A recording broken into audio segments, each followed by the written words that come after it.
tsaka lever, then squeeze, then aim, then sweep po.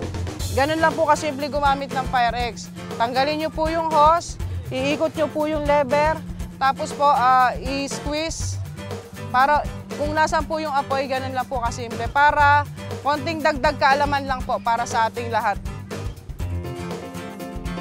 So eto po, tignan nyo po yung kanyang gagawin para kung makakakaroon po kayo sa inyong tahanan, alam nyo na po kung paano po gamitin.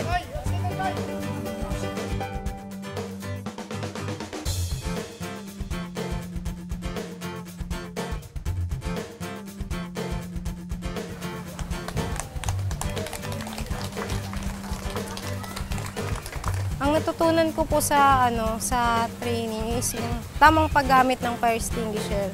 Ma-apply ito lalo na sa personal na pamumuhay.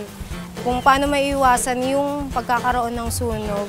Lalo na kailangan magdoble ingat, lalo na sa area namin, dikit-dikit po yung bahay. Para maiwasan po yung pagkakaroon ng sunog.